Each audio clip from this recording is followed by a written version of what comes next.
a empresa misteriosa com um pé na Premier League. A 777 Partners vinha adquirindo times de futebol de renome há 2 anos quando fez uma oferta pelo Everton. Dúvidas sobre suas finanças poderiam acabar com o negócio. As aquisições ocorreram tão rapidamente que foi difícil acompanhar. Um acordo para comprar o time de futebol mais antigo da Itália. Um investimento em um dos times mais populares do Brasil. Participações em clubes conhecidos na Bélgica, França, Alemanha e Austrália. Cada novo acordo era alardeado pela empresa de investimentos com sede em Miami, 777 Partners, que os abocanhava às pressas. Depois, em setembro, o grupo de investimento revelou seu maior negócio até agora, um acordo para adquirir o controle acionário do Everton FC, membro fundador da Premier League e um dos clubes de futebol mais antigos da Inglaterra. De repente, todo mundo no futebol já tinha ouvido falar do 777 Partners. Além do nome, porém, pouco se sabia sobre a empresa. Ele disse que tinha 10 bilhões de dólares em ativos, mas era mantido de forma tão fechada que era difícil verificar essa afirmação. Ações judiciais contra a empresa levantaram preocupações para potenciais parceiros. Uma série de contas não pagas, algumas recentes até este mês, aumentaram mais. Agora, na disputa por uma vaga na Premier League, a 777 Partners enfrenta algo que havia evitado anteriormente. Uma revisão forense de suas participações, de suas finanças e de seu impetuoso coproprietário americano, Josh Vander, que em uma entrevista recente disse ser o mais sério em investir no futebol do que qualquer outro na história. A oferta da sua empresa pelo controle do Everton, uma aquisição que acabaria por exigir centenas de milhões de dólares em dívidas assumidas e outras obrigações, não é de forma alguma uma certeza. A Premier League, a Federação Inglesa de Futebol e um regulador independente do governo britânico, a Autoridade de Conduta Financeira, devem aprovar o acordo proposto, um processo que provavelmente levará meses. O que eles descobrem pode ter implicações não apenas para o futuro do Everton, um gigante caído e perdedor de dinheiro, mas também para o resto das equipes com problemas financeiros na rede 777.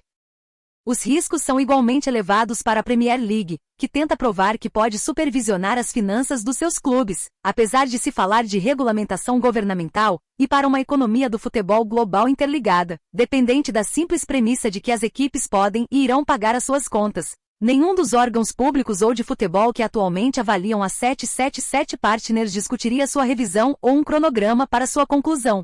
Vander, cofundador e rosto público da empresa, recusou vários pedidos de entrevista para este artigo, embora tenha publicado uma longa carta aos fãs no site do Everton no sábado, na qual reconheceu que os fãs ficaram desconcertados com as reportagens da mídia sobre os negócios da empresa. Mas esses relatórios, disse ele, eram enganosos. A verdade é muito mais chata do que a ficção, escreveu ele. Não somos destruidores de ativos nem investidores especulativos. Construímos e mantemos negócios e pretendemos manter os clubes de futebol em nosso portfólio por um longo prazo, escreveu um porta-voz da 777 em comunicado enviado por e-mail. Na carta aos fãs, Vander escreveu que compartilharia recrutamento de jogadores, análise de dados e recursos de desenvolvimento comercial com as outras equipes do grupo. Mais de uma dezena de funcionários atuais ou ex-funcionários, dirigentes de clubes e outros que fizeram negócios com a 777, no entanto, revelaram novos detalhes e dúvidas sobre as fontes de seu financiamento. As pessoas pediram para não serem identificadas devido ao relacionamento com a empresa.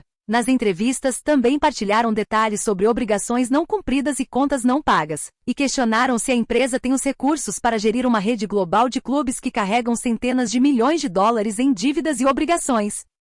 Uma aquisição bem-sucedida do Everton elevaria o número de clubes no portfólio da 777 para 8 clubes. As equipes existentes são bem conhecidas: Gênova na Itália, Hertha Berlim na Alemanha, Vasco da Gama no Brasil. Todos são diferentes em tamanho e ambição, mas partilhavam um tema comum antes de atrair o interesse da 777. Estavam todos em crise financeira. Vander, 42 anos, e seu cofundador Steve Pasco, um veterano de Wall Street 2 décadas mais velho, não teriam sido vistos como investidores típicos de equipes esportivas quando fundaram a 777 Partners em 2015. Na época, os principais investimentos da empresa estavam relacionados com o mundo dos acordos estruturados, uma indústria opaca em que os beneficiários de anuidades de longo prazo, normalmente resultantes de pedidos de indenização, sacam-nas por quantias fixas de dinheiro imediato.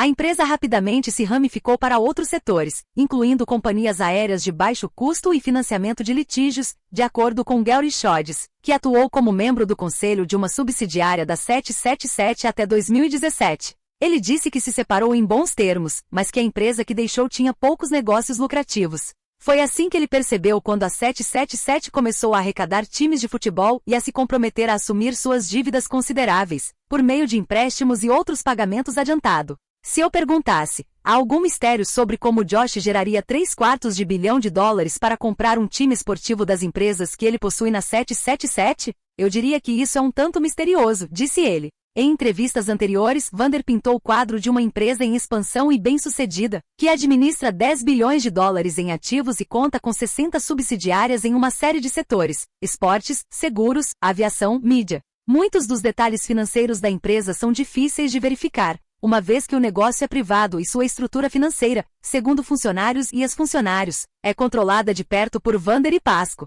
No fim de semana passado, por exemplo, anunciou a venda de uma de suas seguradoras sem identificar os compradores ou preço. A empresa depende de empréstimos para operar muitos de seus negócios, segundo funcionários atuais e ex-funcionários. Um dos maiores credores da 777 é a ACAP, uma empresa privada que opera no setor de seguros e investimentos, disseram 3 pessoas. A ACAP não respondeu a um pedido de comentário. Nem todos os nossos 60 negócios serão lucrativos ao mesmo tempo, mas o desempenho empresarial subjacente fundamental do grupo 777 é forte, escreveu Vander na carta de sábado aos fãs, acrescentando que a empresa não era uma típica empresa de private equity. No entanto, enquanto na 777 executivos falaram da sua ambição e da escala das suas operações, algumas das empresas que dirigem, incluindo as suas equipes desportivas, relataram pagamentos perdidos relacionados com calendários de financiamento acordados e até mesmo despesas operacionais de rotina. Na Inglaterra, por exemplo, o presidente da Liga Britânica de Basquete, na qual a 777 possui uma participação de 45%, escreveu aos seus fundadores em 6 de setembro alertando que a liga corria risco de falência, a menos que a empresa entregasse um pagamento atrasado de cerca de $1 milhão.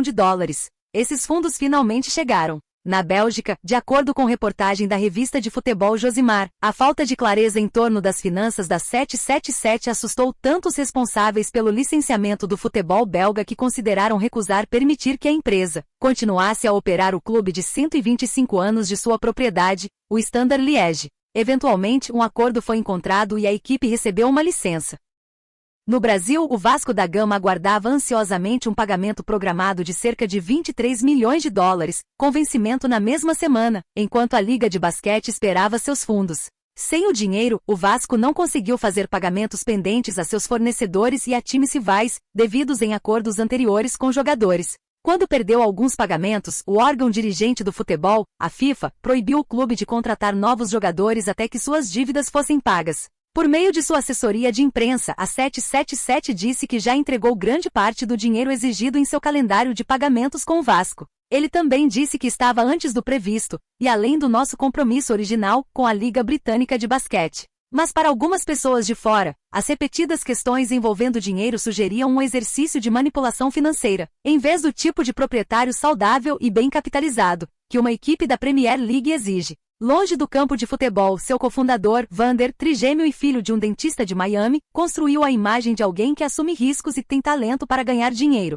Uma ex-associada, Rhonda Bendzen, lembrou como Vander solicitava empréstimos a colegas de uma empresa de liquidação estruturada, que ele havia criado com a promessa de lucros em questão de dias. Fiz isso com ele algumas vezes e ele dobrou o dinheiro em todas as vezes, disse Bendzen. Mas uma vez, disse ela, viu Vander gastar cerca de $5 mil em uma máquina caça-níqueis de Las Vegas, perder tudo em menos de 1 minuto e nem pestanejar. Nos primeiros anos de sua carreira empresarial, Vander foi perseguido por uma acusação de tráfico de cocaína, desde seus tempos de faculdade na Universidade de Miami. Depois de não contestar em 2003, ele passou mais de uma década em liberdade condicional. Um porta-voz da empresa disse que seu apelo e a conclusão bem-sucedida de sua liberdade condicional significavam que ele não foi condenado por nada. Os registros judiciais revelam outros detalhes sobre o Sr. Vander, sua empresa e dinheiro. Em 2012, o Cassino Bellagio processou Vander por não pagar um adiantamento em dinheiro de $54.500. Em março, a American Express foi ao tribunal pedindo $324 mil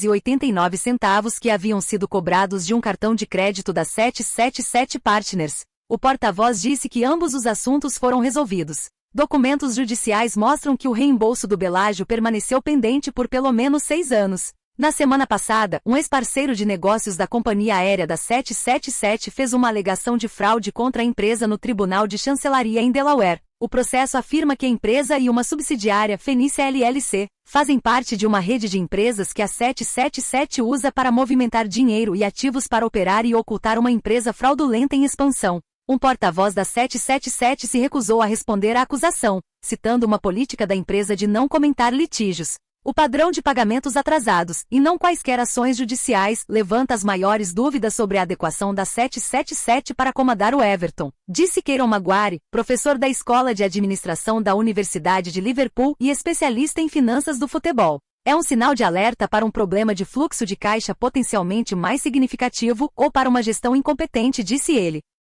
O dinheiro é uma preocupação primordial no Everton no momento. O atual proprietário do clube, Farhad Mashiri, gastou perto de $1 bilhão no Everton desde a compra do time em 2016, e as necessidades financeiras imediatas do clube são tão agudas que a 777 já emprestou ao time mais de 20 milhões de libras, ou quase $25 milhões, apenas para que ele possa continuar a operar. Ao concordar em assumir as suas crescentes dívidas, bem como uma folha salarial da Premier League, e um estádio semi-acabado na zona portuária de Liverpool, a 777 Partners comprometeu-se essencialmente a injetar centenas de milhões de dólares no clube. No final da semana passada, eles viram o trabalho pela frente em primeira mão, assistindo a uma partida do Everton sentados na primeira fila do camarote do diretor. Executivos do Vasco da Gama no Brasil estavam observando. Não passou despercebido que o empréstimo de $25 milhões que a 777 Partners concedeu ao Everton no mês passado era semelhante a um valor que, naquele momento, ainda era devido ao Vasco. Na quinta-feira, um mês depois do vencimento, chegou parte do pagamento, com a promessa de que o saldo seria pago na manhã de sexta-feira. Mas não foi pago. O motivo, segundo a 777 Partners, foi o feriado nos Estados Unidos. Os $7 milhões que faltavam garantiu à empresa ao Vasco estariam lá esta semana. Tariq Panja cobre alguns dos cantos mais sombrios da indústria esportiva global. Ele também é coautor de Football Secret Trade, uma exposição sobre a indústria multibilionária de comércio de jogadores de futebol.